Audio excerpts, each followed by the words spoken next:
Welcome back, episode 3 of Reps and Real Talk. You're not getting rid of me and Sam just yet. And we're back again today. And I wanted to initially start off by talking about a topic because I posted something on my social media. And I'm just going to read it out to you guys. I posted it on my social media page, and it was just a blank screen with the words following: "Hey coach, not checking in this week. I'll check in next week. No reason, no excuse, just can't be bothered." Imagine you flip it and I say, "Received your check-in, can't be bothered responding. I'll respond to next week's check-in." Pretty sure you wouldn't be too impressed. And then the sentiment was, coaching goes both ways. Now, this post went off well over 100,000 views, a whole lot of interactions, whole lot of comments, mostly positive, and a lot of coaches, nail on the head, exactly. But there was a number of comments along the lines, basically like saying, "Well, you're getting paid, so tough shit. It's not equal." I disagree with that sentiment because in my books, I'm going to go into a couple of things, but in my books, first of all, my job as a coach is to get you to your end goal that you lay out to me at the start, like whatever you want to achieve. Part of that process is up leveling you as an athlete. And that certainly that starts with the check-in process and just general commitment from your side. And if I'm not seeing that, if I just go, "Oh, it's cool," I'm not doing my job. So I actually think those people who said, "You just deal with it. You're being paid to do this job." I'm like, yeah, I am being paid to do this job. And that is calling up this bullshit and getting it corrected. Now, I want to open this up to discussion and move it along different avenues and kind of bring in the broader context of what coaching is and what our job really is. Yeah, my whole thing is kind of like the attitude of, well, that's your job, you get paid for it. The customer's always right isn't the avenue we're in, because the customer isn't right. That's why they've come to us to help them in a situation that's going to hold them accountable to get to where they go. They come to us with a goal being like, either I want to be a pro, I want to get in shape, I just want to be fitter and better in life in general. And they haven't done it, so they need outside help. Yet they think doing past things of being like, "I can't be bothered," or "I've had a shit week, so there's no need to check in."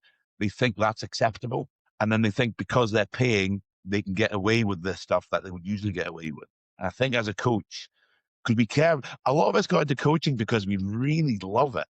It's like, I was used with most people going to coaching. It wasn't about the money initially. To be honest, it doesn't become about the money. It becomes about, yes, the money's good, but being able to help people and stuff that you've done is even better. Just kind of like, it's like holding them to that standard and being like, it's not just transactional, if that makes sense. Yeah, 100%. So take aside, like, I don't even need to get into with these people and tell them, actually, I have a code of conduct and I have a level of expectation from clients. And I make that very clear from the start. Like, if a client misses a check-in, no reason, no word, I'll drop them a message. If it's early on, I'll drop them a message like, "Hey, you didn't check in." You're like, "What's going on there?" "Oh yeah, I forgot." I said, "Cool, it's okay, you forgot, or if you're busy, you let me know. If you're busy, you let me know." Once, cool. Twice, we'll have another word. And then I usually let them know, this keeps happening, and we'll call it there. But that part aside, I just think, for me, I look at it and I go, how you do one thing is how you do everything, right? And I always bring this back from I don't know why it always pops into my head, but in the military, they have to make their bed and shine their shoes. So far from what they really have to be doing, it is all about that. How you do one thing is how you do everything. And I believe, like, I can see it from the start with someone. If they're, even this idea of like checking in with just like one picture and all good. I'm like, okay, cool. What do you expect me to do with that? The other part of me is like, I'm doing with clients like that who aren't really bothered in their process as well. I'm doing my other clients a disservice by wasting time and stressing about this person chasing them up when, I've got Sam over here checking in perfectly every week, doing everything right. No, I should be taking the time away from that. If this person can't be bothered, I can't be chasing about, ask them a million questions. Of course, you'll do it initially during a process. Every client will get a certain amount of chances. As part of the coaching process, in my opinion, is nurturing them into that at what your expectations are. You can't expect everyone to come in absolutely the perfect athlete. By all, definitely not. Yeah. And I'm sure that Yeah. you can think back to moments of our process where I've come down on you pretty hard and laid in like proper expectations and build that up. And this is the position we're in today, is you're a top level athlete, also a top level coach. So that's part of our job as well as a coach, is nurture. But there's only so many attempts you can do before you have to say, if I keep chasing this person and I keep putting this energy into them that I'm not getting back, I'm diminishing what I can do with other clients who are giving me that energy. I think because, and I bet you've had it before, and I've done it, where I've given so much to a client, and because I knew that they did want it as much as I wanted for them. It always ends up in the same thing. They're always like, "Yeah, I don't think this coaching is for me. I might come back in the future." And you're sitting there being like, "You have no idea how much time and energy, how much I've been thinking about you with doing this." And then all of a sudden, because you don't want it enough, and it's like when a coach wants it more than the client, is not a good space to be. The client needs to want what they come to you for. They need to want to get in shape. They need to want to learn. They need to want to take constructive criticism. The best criticism I've ever got off you, my girlfriend, is stuff that's not nice to hear sometimes, but you need to Yeah. hear. You're kind of like, okay, I do need to grow up. I do need to do that better, 100%. Funny, I was having a conversation recently. I meant to do a post on it, but I didn't get around to it. And you know those little desk things where you push one side and it keeps coming back, and it's basically a simulator of Newton's third law, which is Yeah. every action has an opposite reaction.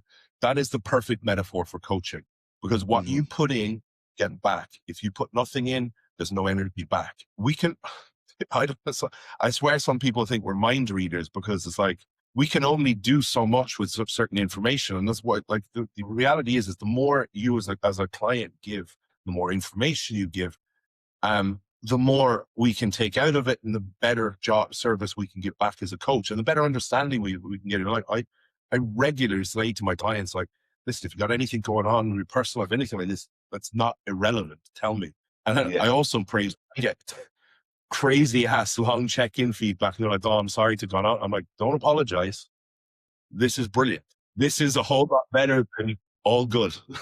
Yeah. What I find is with those people that spend that time is you'll hear little things add up and how life's going, what's going to go on when stuff gets stressful.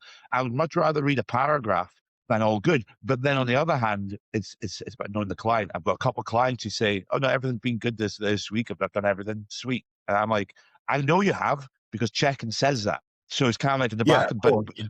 that only happens that's only for a certain amount of athletes who because when you do something, something changes. But Yeah. I'd rather more information. I'd rather them fill me in on absolute tripe, so I get that actually, so I know they're thinking. I know they're thinking about what to put in. I know they're trying Yeah. to put stuff in to give me a bigger picture. That is a good point to touch on, because, like, yeah, if I think of like an athlete like you, where we've already got you to a place where your execution's meticulous, the trust is there, the honesty is there. I know you're going to tell me if something's wrong. So if you check in and it's like two lines of, everything was really good this week, training in the gym was good, and that's it, I'm like, cool, there isn't anything there. But especially early on working with an athlete, if they give you nothing, you're kind of set there going, has it been okay? And often you like, I'll often try maybe and go, hey, not a Looking huge at amount call or here from something. this check. Is everything good? Like, Yeah. how were the meals? Were we on point with that? And you, all of a sudden, you get a message back, and it's like, oh yeah, well, there was 2 days where I missed meals and I missed the session and I didn't do my cardio this week. And I'm like, so it wasn't all good then, was it? It's funny because going off that, sometimes because I'm lucky, I'm UK based, some of my clients, if they give me a really short response, and I'd literally text them there and then, I'm like, "You free for a call?" I'm like, "Yeah." And I'll phone them. I'll be like, "What's going on?" And then the amount of information you get out of them is crazy. You're like, we could do something about this. I didn't think you'd want to hear this. You kind of like, yeah, I need to. I do care about you, but I need to. Just even thinking like my check-ins every week, even though nothing changed, I tried to be like, okay, I tried to set it up certain ways. Cardio on point, cardio's all good. Food that I tried to break it up. So even though it says the same thing usually, it's set up so I tried to hit every bullet point to be like, instead of just being like all good, I'm like, this was really good, routine still down, blah, you know what I mean? So, and I try to do that with my clients. I'm like, just even if it's the same, just tell me it's good. If you missed a meal when, we can change it. If you're always missing meal 5, we'll get rid of meal 5 and put it somewhere else. It's fine. Um, I think, but it's the effort they put in, they get out of it, and you can see it with clients to be like, and sometimes it takes that push to be, what's going on for them to then be like, oh yeah, it's been a shit week. You're like, this is my job. You've come to me and you're making it more difficult by not telling me anything. Exactly. Like it's a hard one because like sometimes you have to be the villain to do the job to get someone Yeah. there. Like, um, he won't mind me talking about this because he's talked about it in his YouTube and stuff as well. Nikita Yeah. from Russia. I've coached him a number of years. So when Nikita first started working, we started working together pretty quickly in terms of into a competition prep. It was only a few weeks out from his first sort of shows. And we did 2 shows in Russia and they were NPC and he won both overalls. And he was good. There was a lot of potential there. And I was like, load of potential. Yeah. My God, the first year his process was terrible. Like there was a lot of stuff we needed to work on. And I don't think I'm ever going to forget this, but we started a prep for the Dubai Pro. So the very first year the Dubai Pro was on, he wanted to do the amateur class in classic physique. And early on in that prep, he was like, Coach, I want to be a pro, but I want to eat pizza at the weekend. And I ripped him an absolute new one. And I like went in about what it takes to be a pro. And you don't turn pro and think that, or like, you're not going to turn pro by thinking, I'll do the work when I'm pro. I'm like, you got to treat this like you are a pro now, and we did it. Like it was hard work, but I have a lot of love for him. And, sure enough, that show he went on and he won the overall in the classic physique section, which was, I think to this day, probably one of the biggest ever amateur shows there's been, because in his height class alone, there was like 50 overall in classic. There was 200 and he won that overall, and again, he's similar to you in the process. He's worked with me a very long time. He's gone on to be an exceptional athlete and an exceptional coach because he's taken those values into his own coaching service and the importance of those values and also the importance of education. Like he's got done loads of courses and stuff, and he's at the top level coach now, instilling that into other athletes, which is amazing to see. I think I don't mind being wrong once, not out of arrogance, but I don't mind learning from it. I'm like, I'll put my hand up if I'm wrong once, but I don't like being wrong a second time because that's my fault. Being wrong once, the first time isn't my fault if I don't know. The second time is my fault. So having that as a standard, so you being picked up on something and having that standard, completely fine. Do better. This is how you do better. Okay, sweet. And now I know in my head, if I do it again, it's on me. I can't just be like, oh, I didn't know. So I don't mind that. I'm really mean it being wrong once with music. I'm completely like, I should have known, but I didn't. I'll do better. And I think you find that with the athletes who move on to coaching, they don't mind being wrong.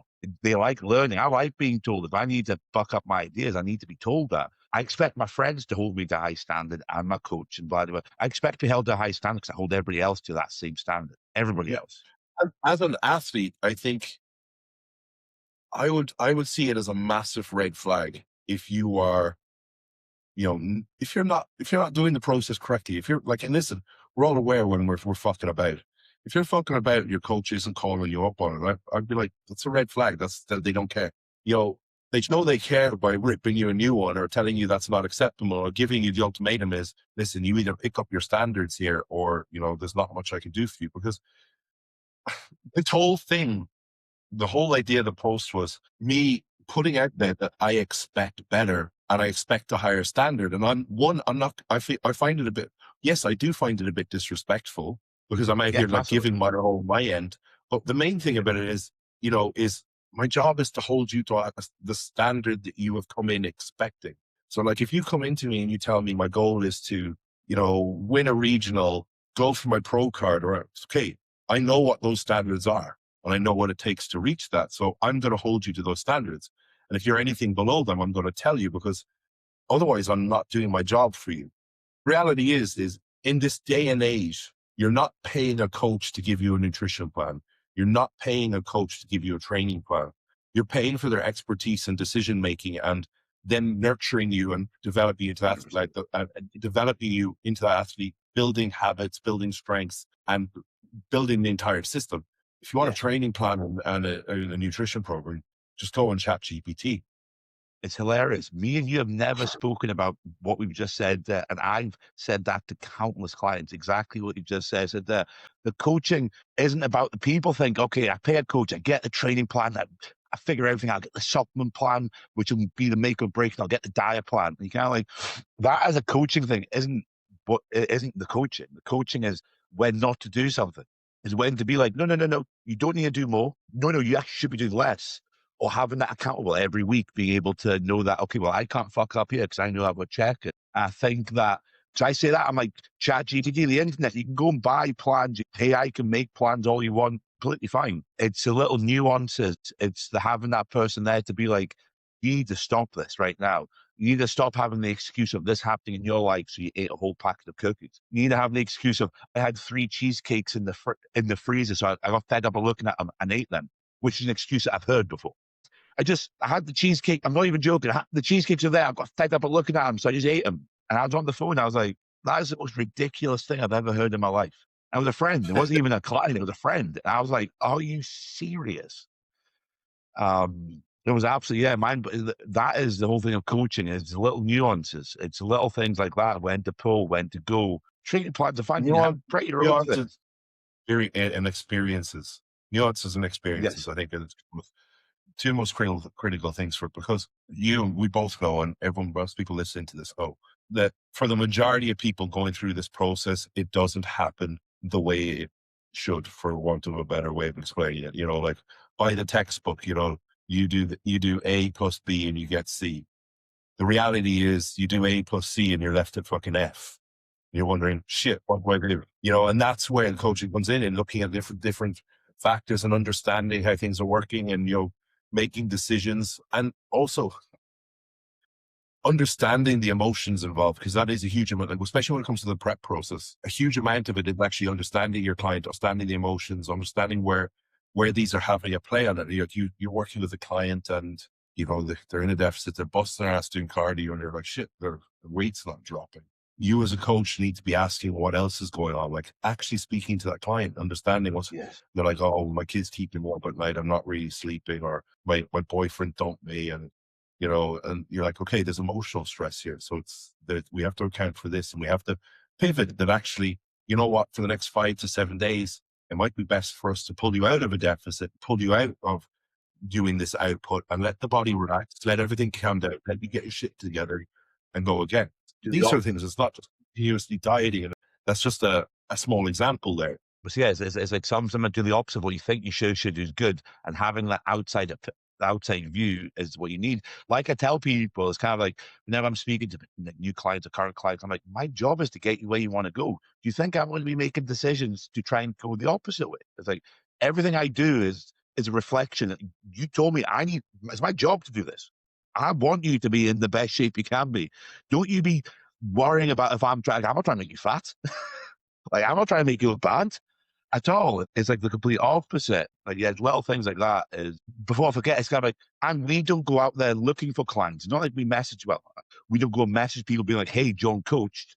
Every single client comes to us. Every single person is kind of like, I need help. So coming back to the thing is kind of like, yes, we get paid, but at the end of the day, I'm not going out there being like, please, can I have your money? It's kind of like, you've come to me to pay me to get you to where you want. So I can be like, well, that's fine. Well, if you aren't going to follow that standard, you can leave that. That's fine. Big part of it is, the financial commitment. For the majority of people, the financial commitment means accountability as well from their end. Yes. Like, we Yes. know if you're doing this for free, more people wouldn't take it as seriously.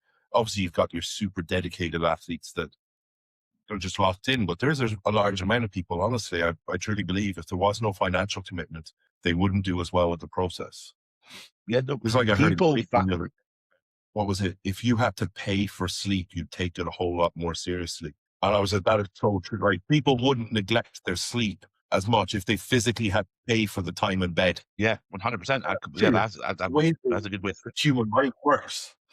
It's mad how it's like, I use the analogy with some people, kind of like, it's like, you go say, I give you a designer t-shirt for free, and you bought the same designer t-shirt, you'd value the one you bought more than the one for free. How many times have people given you clothes? You're like, oh, I could paint my garden, I could do the gardening and that stuff, or I could use that as like runabout clothes. But if you buy something, you're going to value Yeah. that because the time investment, the money investment to get the time to get that money and blah, blah, blah. I use that analogy all the time. People will always value something bought and given, even though it should be the opposite way about. You should value free stuff way more. You've done nothing to get it. Yeah. So I wanted to ask you, and it's like not relative to me because obviously I'm your coach, but what would be you as an athlete, the three most important things for you that you would expect from your coach or you would want your coach to do? Honesty, front and foremost. Honestly, I think you have to have an honest, upfront coach, one that cares and one that is willing to sacrifice a relationship if it means doing the right thing. Fair. So what I mean by that is kind of like,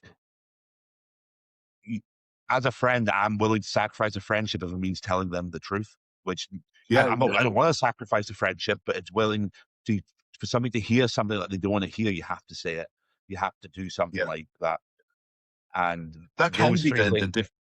And like when you work with a client for so long is, telling them the hard stuff, you're working with someone and you're like, oh yeah, I'm going from a pro club over here.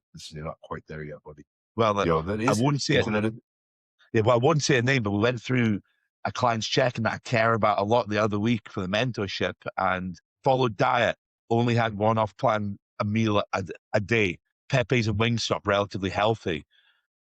And I had to phone him up and I was speaking to him and I love him with all my fucking heart and I'll do anything for him. But I phoned him up and I was like, I'm fucking embarrassed. I had to show my coach this while going through stuff. And you thinking that's acceptable for everything? You literally told me that you want to turn pro. And you think that, and I phoned him up knowing full well that I'm like, he can take this the wrong way.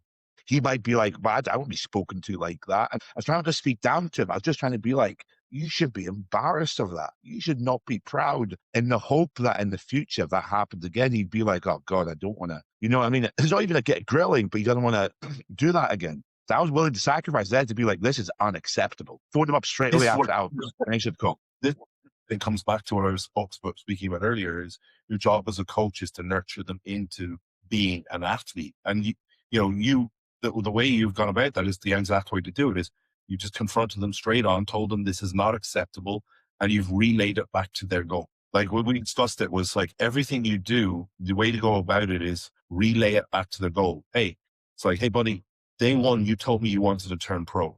This is the standard. You're not meeting that.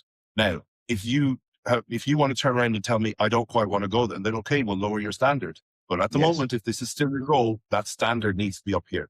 And you're either going to do it or you're not going to do it. But I'm not going to wait around and waste my time if it's not what you're going to do. I can't do it for you.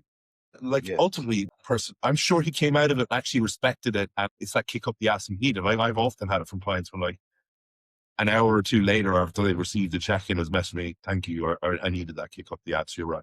Yeah. Most of the time it goes well. Sometimes it doesn't. Yeah, most of the time it does. Goes.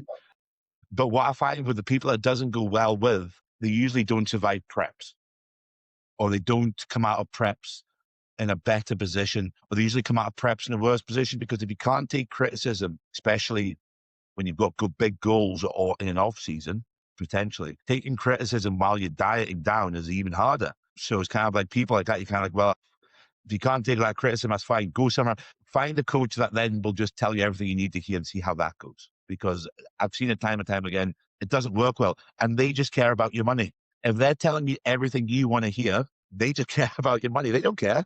They'll just be like, you're robbed. You're robbed of that place in. You should have done better, even though the client knows in the back of the head they most likely cheat in their diet. You know what I mean? It's kind of like, that's to me, if the coach isn't willing to say something that you need to hear, it's just about the money. Yeah.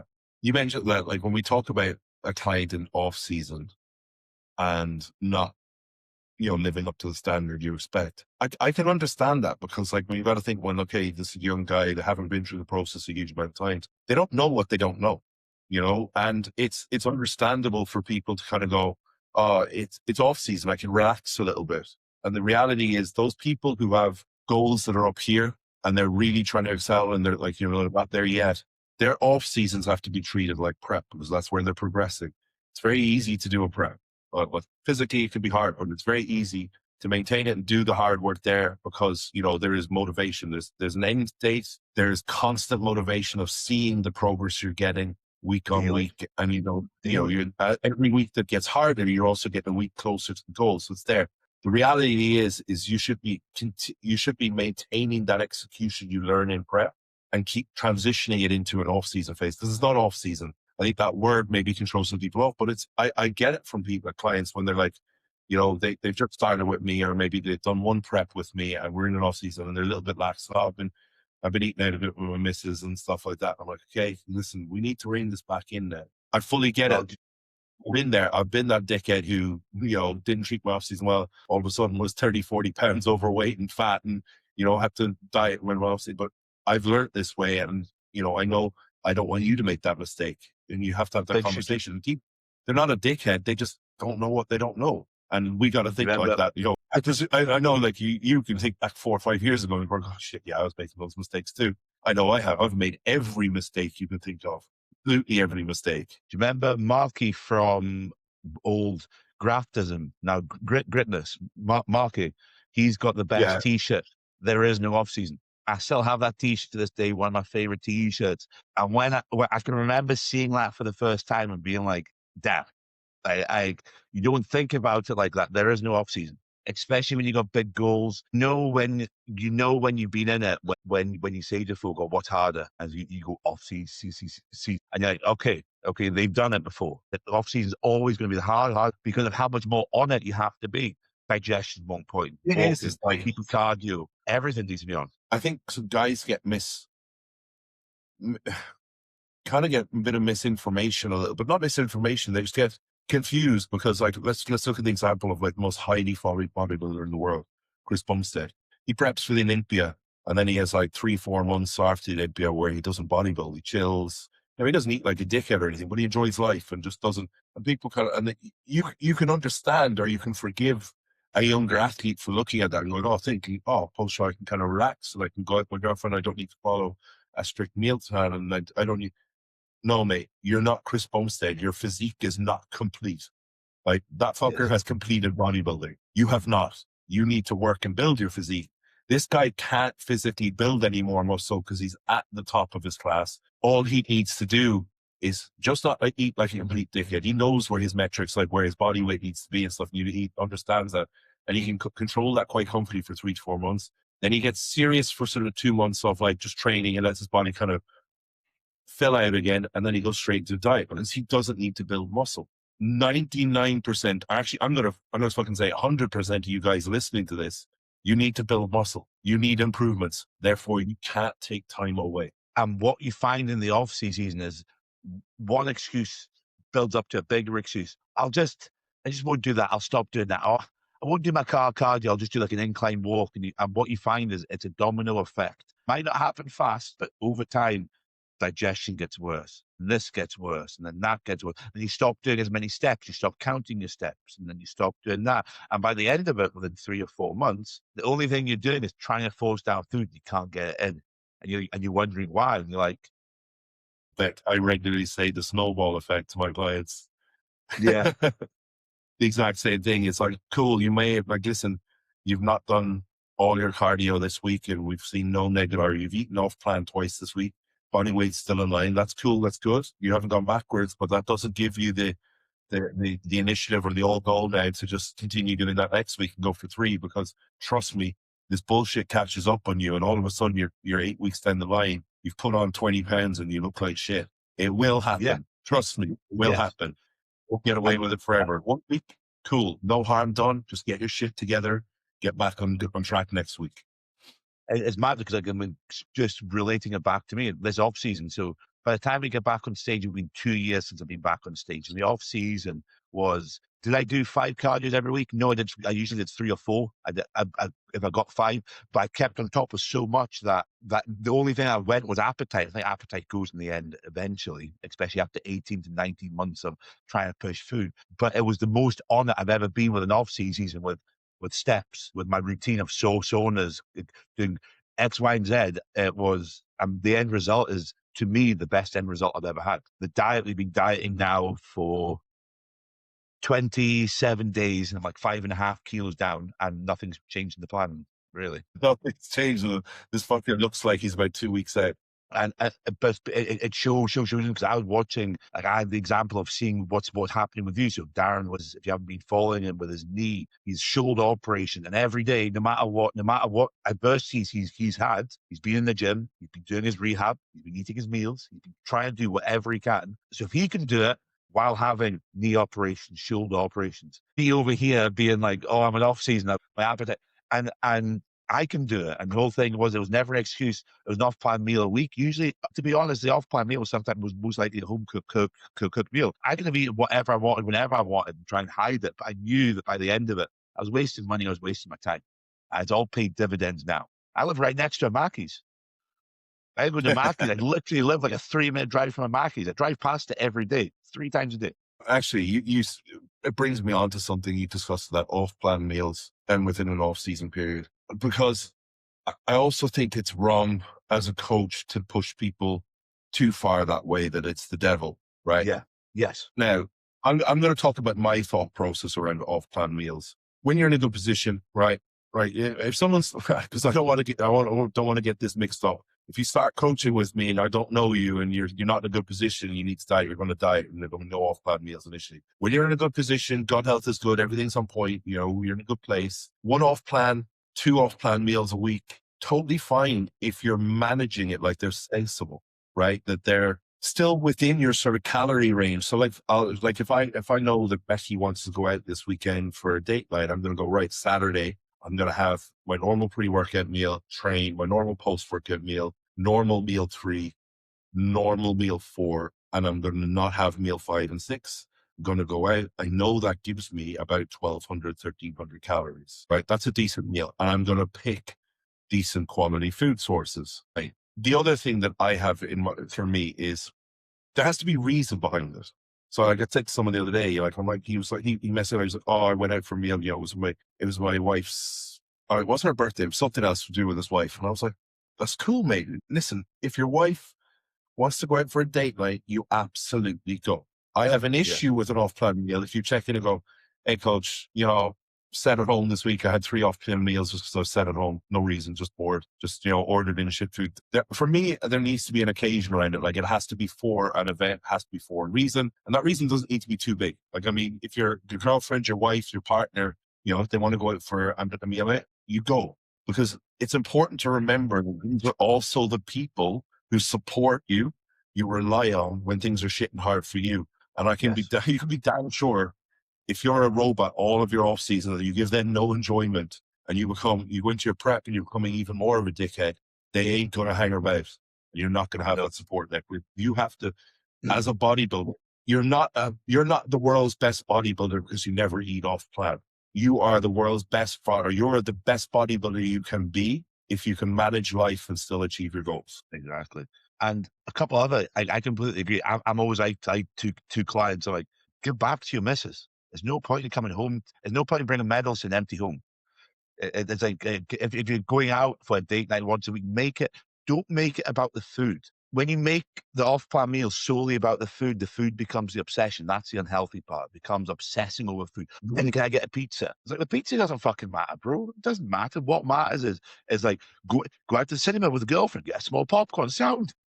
Have some time with the missus, have some time with the kids, be able to share a bit of food with the kids. But the whole thing is, when the occasion is solely about the food, to me, that's when the psychology becomes very negative. And with me, what I tell a lot of folks, I'm like, you can have off-plan meals here and there. It's going to affect your digestion. But my favorite one personally is like when my missus makes me homemade fajitas. I love fajitas. I love them. I don't have them enough. We do that now because we're not huge fans of going out. We've done all that, like fancy nights out in Dubai and these restaurants. Not our scene, really. So we've actually started that it's like every weekend. It's like every second Saturday. So if it's this Saturday, I'm cooking an off-plan meal at home. And the following Saturday, Becky's doing it. We kind of alternate. We do something else. It's just a meal. I think the main thing to get the point across here is we're all adults. You know what a meal is. So when I joke about this, people might have an off-plan meal. That means it's a portion of food, maybe a small dessert. It's not 3 main courses, 2 Ben and Jerry's, then a pack of biscuits on top of it when you get home. That is a binge fest. A meal is a portion of meat, a portion of carbs, a serving of sushi, steak and potato, something like this, maybe a small dessert. Cool. In and around the probably for a meal, 800 to 1300 calories, probably. Sorry, Joe, you don't have the same sort of allowance. That is half of your day's food. Actually, some of you, three-quarters of your day's food. Oh, you don't have the same allowance. So I actually feel a lot, and I see this a lot when I coach partners, and I'm like, yeah, your boyfriend or your husband, he can eat a giant steak, potato, and dessert, and yeah, no shit, his weight's not up the next day. You go back like for like with him, and you're up 3-4 pounds the next day. You don't have like it's all relative to what your calorie intake. Like it's me, my calories, my baseline calories are 4,700 or something at the moment. Yeah. That's maintenance, but me holding. I could go out and eat a meal out and not really think about it and not gain any weight and still stay normal. Because most of the time I'm probably under eating, if I'm honest. If Becky's to do the same and eat the same meal as me, she's 3-4 pounds up the next day. I rose about 20 pounds up, hating like moaning at me for 3 weeks afterwards. But if I just want to make the point as well, is like me and Darren are coming across and talking about it like this because we've been in all the positions of where we have went out and gorged on food and Yeah. done all this. And all we've seen is with our clients, whenever they've done it, I've never come away from obsessing about food and then having a big binge and be happy with my decision. Not once have I ever been like, that was worth it.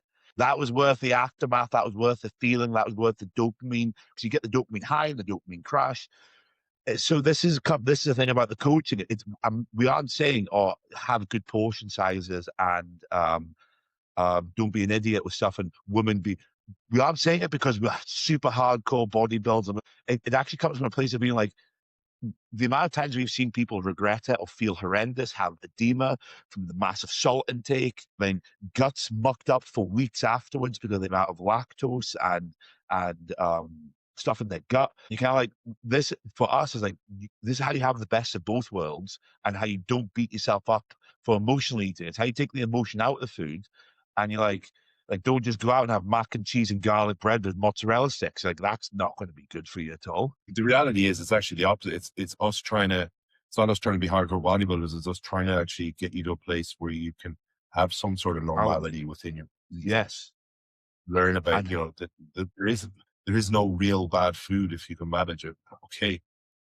Probably not, a wild Domino's pizza probably isn't going to be the best thing for you because unfortunately it will probably mess with your gut. Some people are totally fine with it, but the majority not. I know if I eat it, it wrecks my stomach for about 2 days. Oh my God. Same with any form of ice cream. You'll never see me eat an ice cream for that very reason. Wrecks my stomach. So that's like, it's not worth the I'm pretty basic in the fact that I'm not a sweet person. So I'm just like, if I'm having an off-plan meal, it's sushi. If I get to choose where we're going, it's sushi. If it's some random restaurant or something like that, I'll probably always opt for some form of meat and pretty plain, like not something super fancy with a load of sauce. And then if it's home cooked, it's something like fajitas or spaghetti bolognese or something like that.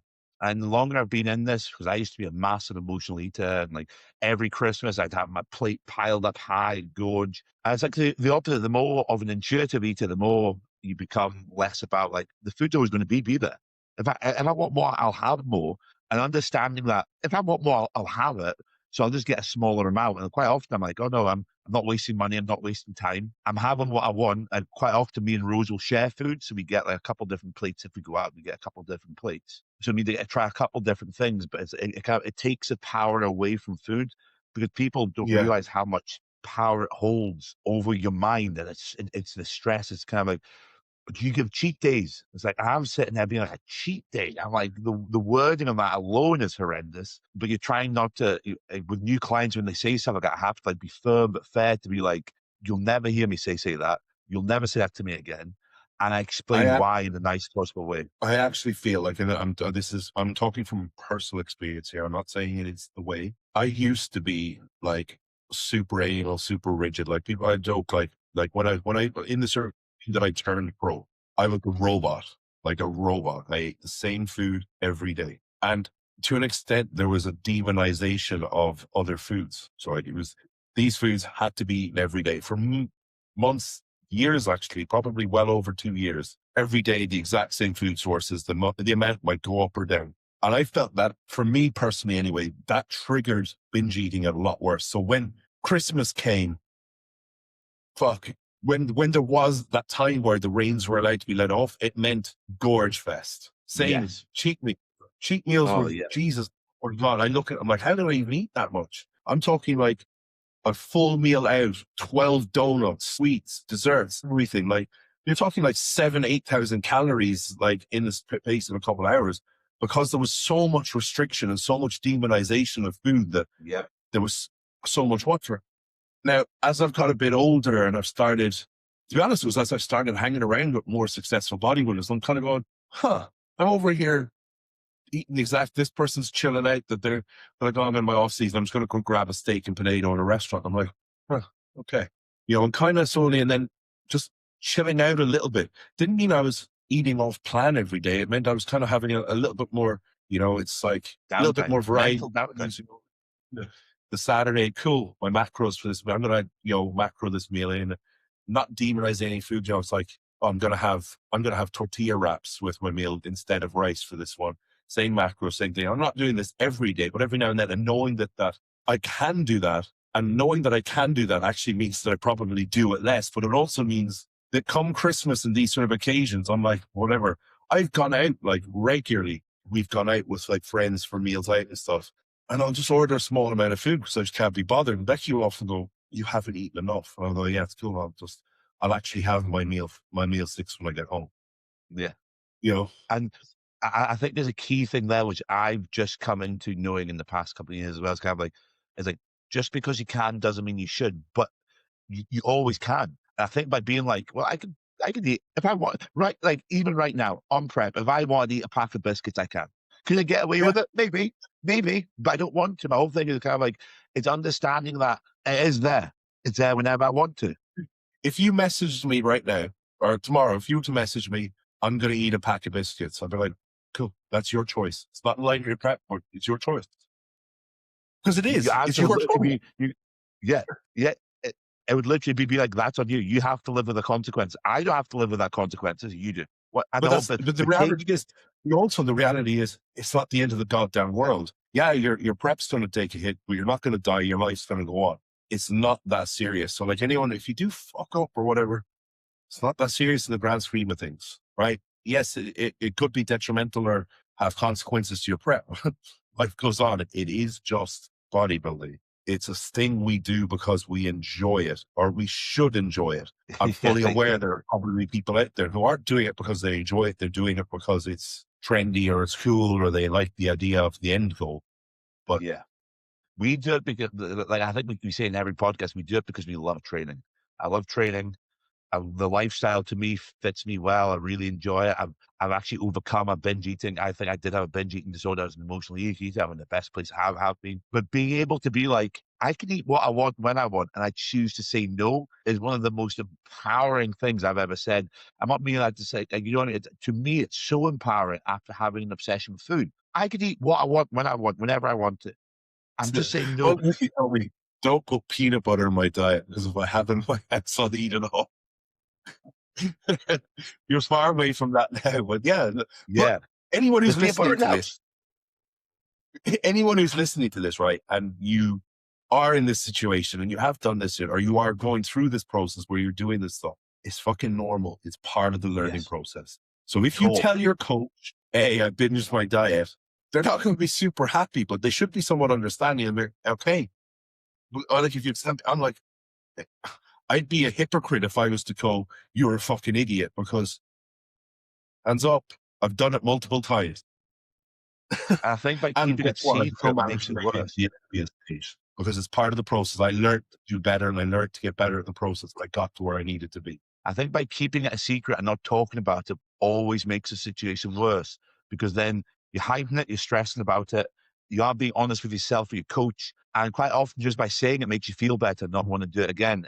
The worst thing is it's embarrassing because you expect more from yourself. You know your coach expects more. But if you hide it and don't admit it, how can you ever conquer it? It's going to be a kind of thing, be like, okay, this is. I also think it's embarrassing because people would get embarrassed or they feel embarrassed by it because they think it makes them weak because Yeah. they think that everyone else is doing it perfectly. They're not. Yes. They are not. That's, Listen, yeah, so true. most So true. pros, I know you spoke about it recently. about how he used to binge his diet regularly, and I can Yeah. name multiple other pros. I'm not going to dig anyone out here and say it, but I know No. multiple other pros who have done it. I know a top level pro who did it the day before the Olympia, and that shit happens. It's It's human. not like it. It's human.